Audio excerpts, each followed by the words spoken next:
There are rising prices all over the country, including in the state of Wisconsin. What can a U.S. senator, you're up for re-election, this will be your third term, but what can a U.S. senator do to alleviate the price problems for constituents?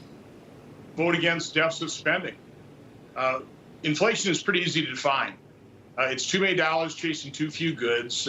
You throw on top of that the Democrat war on fossil fuel, which has driven up gasoline to record highs, high energy prices, all this deficit spending, a $1.9 trillion partisan COVID relief package. And a lot of that money was spent allowing people to stay on the sidelines, so they're not entering the workforce, so now you have even fewer goods. So I call that the triple whammy. So they'll stop voting for legislation that continues to spend dollars we don't have, and on programs that don't require work requirements to assist people. Yeah, Milwaukee is the biggest city in the state. Its crime rate, I looked at its homicide rate today, it is climbing. It's very dismal, like a lot of cities across the United States. What can a U.S. senator do about what's essentially been a local problem? I mean, crime is typically a local issue. Is there anything you can do or any other person can do to bring those numbers down? Well, first of all, highlight the problem. And you're right, I think Milwaukee's murder rate is up 25% year over year. It's on pace for another record. Point out the fact that low bail, no bail policies don't work, that defunding the police doesn't work. Support law enforcement. Whenever I see somebody in uniform, I thank them for their service. I also ask them, please don't be dispirited. It's really a very small but vocal and obnoxious minority of people that are calling for defunding the police, that are really calling for these insane policies that let criminals walk. And you actually have to enforce the law. You have to put violent people behind bars and keep them behind bars. And that's unfortunately not the policies of many Democrat mayors in many Democrat-controlled jurisdictions. Well, you're obviously a Republican. I mean, if you're reelected, that doesn't change things in what Wisconsin sends off to the Senate.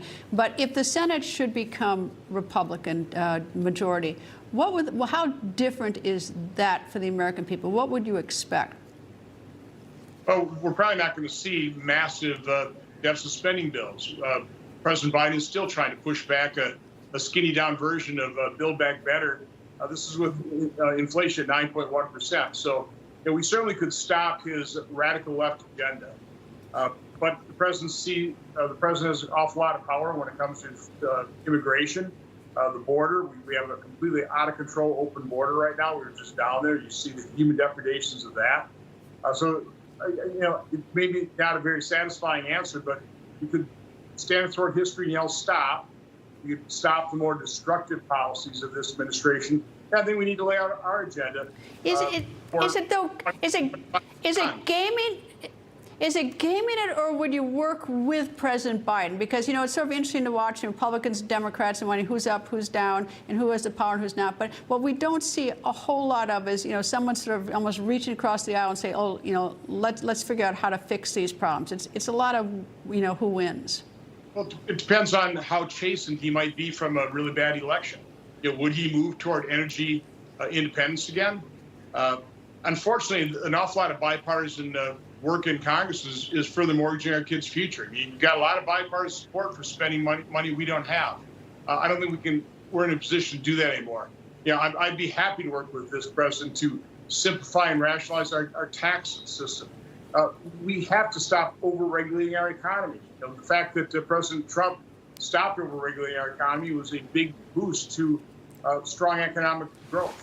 But energy independence, a rational tax system, low regulations, that's the formula for economic success. But that is not the agenda of President Biden and Democrats in Congress, unfortunately. Senator Ron Johnson, thank you, sir. Have a good night.